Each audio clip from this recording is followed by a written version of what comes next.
Hi dear students, ഇന്ന് നമ്മൾ company അക്കൗണ്ട്സിലെ മറ്റൊരു പുതിയ വീഡിയോയിലാണ് ഒരു ടോപ്പിക്കാണ് ഡിസ്കസ് ചെയ്യുന്നത് ഫർഫീച്ചർ ഓഫ് ഷെയർസ് എന്ന് പറയുന്ന ഭാഗം.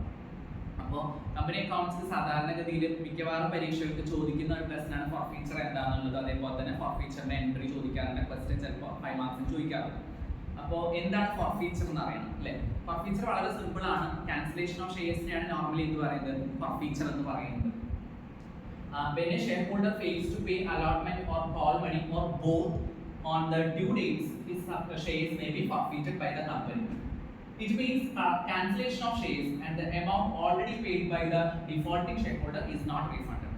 ഒരു കമ്പനിയിൽ ഷെയർ ഹോൾഡേഴ്സ് ഏതെങ്കിലും ഒരു അലോട്ട്മെന്റോ അല്ലെങ്കിൽ കോൾ മണിയോ അടക്കാതിരിക്കുമ്പോൾ കമ്പനി എന്ത് ചെയ്യുന്നുണ്ട്, അത് ക്യാൻസൽ ചെയ്യും. അവരുടെ ഷെയർസ് ആ ഡിഫോൾട്ടിംഗ് ഷെയർ ഹോൾഡറുടെ ഷെയർസ് എന്ത് ചെയ്യും, ക്യാൻസൽ ചെയ്യും. അങ്ങനെ ക്യാൻസൽ ചെയ്യുന്നതിന് പറയുന്ന പേരാണ് എന്ത്, ഫർഫീച്ചർ എന്നുള്ളത്. ഫർഫീച്ചർ എന്ന് വെച്ച് കഴിഞ്ഞാൽ എന്താണ്, ക്യാൻസലേഷൻ ഓഫ് ഷെയർസ് ആണ്. അങ്ങനെ ഫർഫീറ്റ് ചെയ്യുന്ന സമയത്ത് പ്രത്യേകം ശ്രദ്ധിക്കണം. ഇത് കമ്പനിയുടെ ആർട്ടിക്കിൾസിൽ ഇതിനുള്ള പ്രൊവിഷൻ ഉണ്ടായിരിക്കണം, എന്നാൽ മാത്രമേ കമ്പനിക്ക് അത് ചെയ്യാൻ പറ്റുള്ളൂ, ഫർഫീറ്റ് ചെയ്യാൻ പറ്റുള്ളൂ. അതേപോലെ തന്നെ നമ്മൾ കമ്പനിയിൽ ഓൾറെഡി അടച്ച എമൗണ്ട് കമ്പനി ഒരിക്കലും എന്ത് ചെയ്യുന്നില്ല, റീഫണ്ടും ചെയ്യില്ല ഫർഫീച്ചറിന്റെ കേസിൽ. ഫർഫീറ്റ് ചെയ്യാന്ന് പറഞ്ഞു കഴിഞ്ഞാൽ അടച്ച പൈസ എന്താണ്, കമ്പനിക്ക് ലാഭമാണ്, അതേസമയം ഷെയർ ഹോൾഡർക്ക് അത് നഷ്ടമാണ്. കാരണം ഷെയർ ഹോൾഡർക്ക് എന്ത് ചെയ്യില്ല, അത് തിരിച്ചു കിട്ടില്ല. കാരണം ആ എമൗണ്ട് ഒക്കെ എന്ത് ചെയ്യും, കമ്പനി ഫർഫീറ്റഡ് അക്കൗണ്ട് എന്ന് പറയുന്ന ഒരു അക്കൗണ്ടിലേക്ക് ട്രാൻസ്ഫർ ചെയ്യാണ് സാധാരണ ചെയ്യാം. അപ്പോൾ ഫർഫീറ്റ് ചെയ്യുമ്പോൾ നമ്മൾ ഫോളോ ചെയ്യേണ്ടതായിട്ടുള്ള ജേർണൽ എൻട്രി എന്താണ് നോക്കിയോ.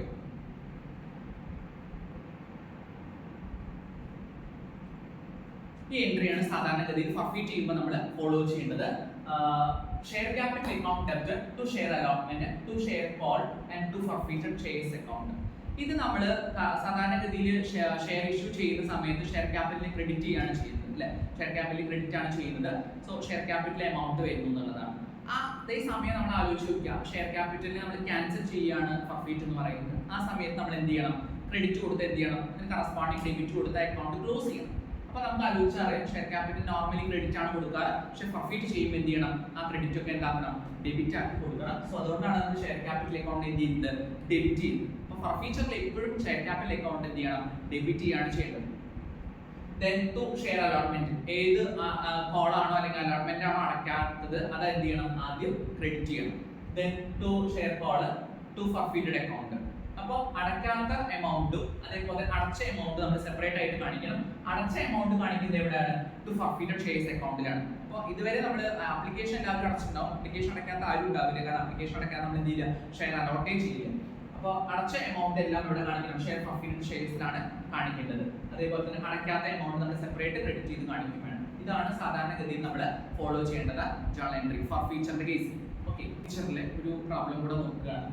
പ്രോബ്ലം എന്ന് പറയുന്നത് സാധാരണഗതിയിൽ പരീക്ഷയ്ക്ക് പലപ്പോഴും ഞാൻ ചോദിച്ചു കണ്ട ക്വസ്റ്റൻ ആണ്. നമ്മുടെ കഴിഞ്ഞ പരീക്ഷകൾക്കൊക്കെ സെയിം ക്വസ്റ്റൻ ആണ് റിപ്പീറ്റ് ചെയ്തിട്ടുള്ളത്. അപ്പോൾ അത് തന്നെ നമ്മൾ ഡിസ്കസ് ചെയ്യാം മനസ്സിലാവുന്ന രീതിയിൽ. ഓക്കെ, ഇത് നോക്കിയപ്പോൾ ക്വസ്റ്റൻ വളരെ സിമ്പിൾ ആണ്. AB Limited issued 5,000 shares of ₹10 each at par, payable as on application 3 per share, on allotment 2 per share, on first call 3 per share, on second and final call 2 per share.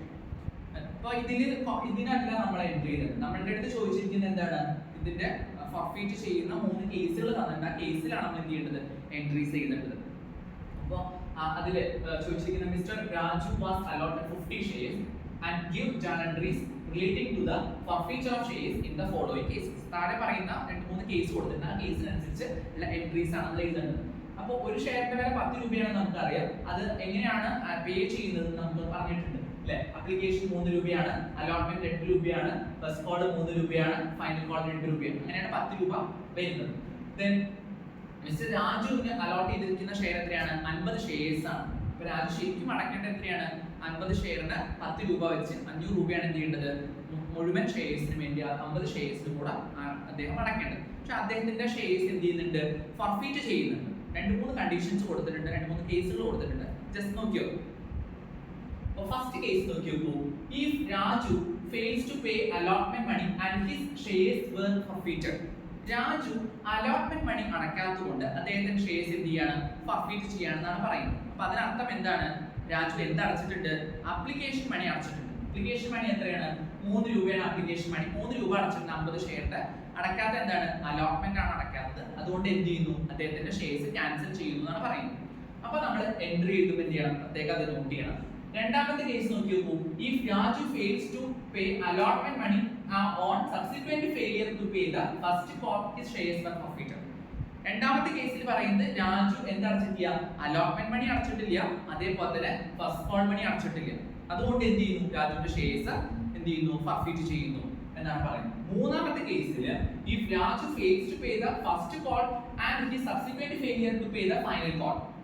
മൂന്നാമത്തെ കേസിൽ പറയുന്നത് രാജു എന്താണ്, first call അടച്ചിട്ടില്ല, final call second and final call അടച്ചിട്ടില്ല. അതിനർത്ഥം എന്താണ്, application അടച്ചിട്ടുണ്ട്, അലോട്ട്മെന്റും അടച്ചിട്ടുണ്ട്. അപ്പൊ നമ്മൾ അടച്ച എമൗണ്ടും അടയ്ക്കാനുള്ള എമൗണ്ടും എന്ത് ചെയ്യണം, പ്രത്യേകം നോട്ട് ചെയ്യും. ഓക്കെ, അപ്പൊ നമുക്ക് ആദ്യത്തെ ഫസ്റ്റ് കേസിന്റെ എൻട്രി എങ്ങനെയാണെന്ന് നോക്കി നോക്കാം.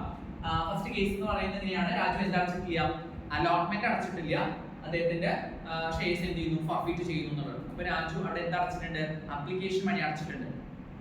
ഫസ്റ്റ് കേസിന്റെ എൻട്രി നോക്കി നോക്കൂ. ഫസ്റ്റ് കേസിന്റെ entry share capital account debtor to share allotment to share forfeited account, ഇതാണ് വരുന്നത്. അപ്പൊ അടയ്ക്കാത്തതും അടച്ചതും നമ്മൾ എന്ത് ചെയ്യണം, സ്പ്ലിറ്റ് ചെയ്യണം.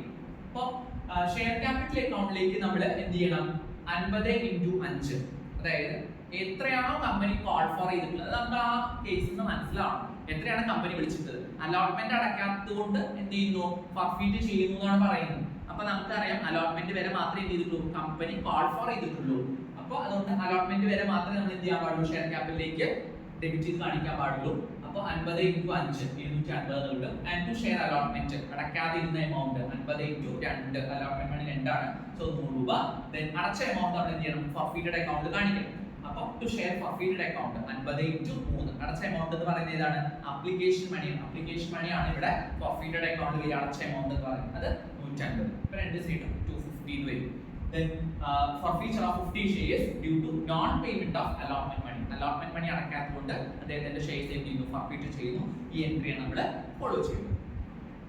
ഇനി രണ്ടാമത്തെ കേസ് നമുക്കറിയാം. രണ്ടാമത്തെ കേസ് Raju fails to pay allotment money and on subsequent failure to pay the first call and his shares were forfeited എന്നാണ് പറയുന്നത്. രണ്ടാമത്തേൽ അദ്ദേഹം അപ്ലിക്കേഷൻ അടച്ചിട്ടുണ്ട്, ഏത് അടച്ചിട്ടില്ല, അലോട്ട്മെന്റും അടച്ചിട്ടില്ല, ഏതും അടച്ചിട്ടില്ല, ഫസ്റ്റ് കോളും അടച്ചിട്ടില്ല. അപ്പൊ അത് രണ്ടും അടയ്ക്കാത്തത് കൊണ്ടാണ് എന്ത് ചെയ്തത്, ക്യാൻസൽ ചെയ്യുന്നത് അല്ലെങ്കിൽ ഫർഫിറ്റ് ചെയ്യുന്നത്. അപ്പൊ അതിനർത്ഥം ഫസ്റ്റ് കോൾ മണി വരെ കമ്പനി ചെയ്തിട്ട്, ഫസ്റ്റ് കോൾ വരെ കമ്പനി വിളിച്ചിട്ടുണ്ട്.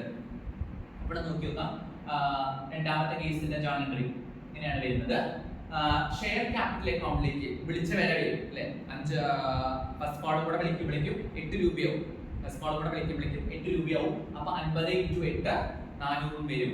Then to share allotment അടക്കാത്ത എമൗണ്ട് ആണ് 50 × 2. Then to share first call അടക്കാത്ത എമൗണ്ട് ആണ് 50 × 3.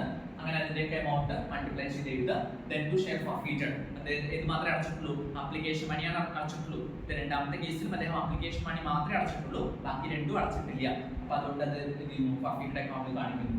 Then നമ്മളവിടെ നരേഷൻ കൊടുക്കുന്നു, forfeiture of 50 shares due to non payment of allotment and call money, first call money. Okay, രണ്ടാമത്തെ case കഴിഞ്ഞു. ഇനി മൂന്നാമത്തെ കേസ് നോക്കി നോക്കൂ. മൂന്നാമത്തെ കേസിൽ പറയുന്നത് if Raju fails to pay the first call and he subsequent failure to the final call and his shares were forfeited. Raju എന്തടച്ചിട്ടില്ല, ഫസ്റ്റ് കോൾ അടച്ചിട്ടില്ല, ഫൈനൽ കോൾ അടച്ചിട്ടില്ല.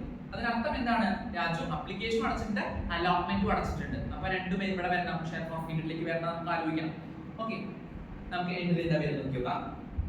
തേർഡ് കേസിൽ entry will be share capital account മുഴുവൻ വിളിച്ചിട്ടുണ്ട്. Company എന്ത് ചെയ്തിട്ടുണ്ട്, first call final call അടച്ചിട്ടില്ല എന്ന് പറഞ്ഞു കഴിഞ്ഞാൽ കമ്പനി ഫൈനൽ കോൾ വിളിച്ചു എന്നാണ് അർത്ഥം. ഫൈനൽ കോൾ അടച്ചിട്ടില്ല എന്ന് പറഞ്ഞു കഴിഞ്ഞാൽ കമ്പനി ഫൈനൽ കോൾ എന്ത് ചെയ്തിട്ടുണ്ട്, കോൾ ഫോർ ചെയ്തിട്ടുണ്ട് എന്നാണ് അർത്ഥം. അപ്പൊ നമ്മൾ മുഴുവൻ എന്ത് ചെയ്യണം, ഷെയർ ക്യാപിറ്റലിലേക്ക് ഡെബിറ്റ് ചെയ്ത് കാണിക്കണം. To share capital account at 50 × 10 500. Then to share first call money അടക്കാത്ത എമൗണ്ട്, അലോട്ട്മെന്റ് അടച്ചോണ്ട് അവിടെ അലോട്ട്മെന്റ് കാണിച്ചില്ല, അടക്കാത്ത ഫസ്റ്റ് കോൾ ആണ് 50 × 3 150. Then to share second and final call 50 × 2 100 രൂപ. Then to share forfeited account 50 × 5 5 വരാൻ കാരണം അപ്ലിക്കേഷൻ മണി 3 രൂപയും അലോട്ട്മെന്റ് 2 രൂപയും അടച്ചിട്ടുണ്ട്, രാജു അടച്ചിട്ടുണ്ട്. അതുകൊണ്ട് 50 × 5 വരെ 250. ഓക്കെ, ഇതിന്റെ നരേഷൻ ആണ് forfeiture of 50 shares due to non payment of first call money and second and final call. ഇത്രയാണ് ഈ ഒരു ക്വസ്റ്റ്യൻ. വളരെ സിമ്പിൾ ആണ് ക്വസ്റ്റ്യൻ. പലപ്പോഴും ഇതേ ക്വസ്റ്റ്യൻ ആണ് കഴിഞ്ഞ എക്സാമുകൾക്ക് ചോദിച്ചിട്ടുള്ളത്. അപ്പോൾ ഇതൊന്ന് മനസ്സിലാക്കി വെച്ച് കഴിഞ്ഞാൽ ഈസി ആയിട്ട് നമുക്ക് എൻട്രീസ് എഴുതാനായിട്ട് പറ്റും. Okay, thank you.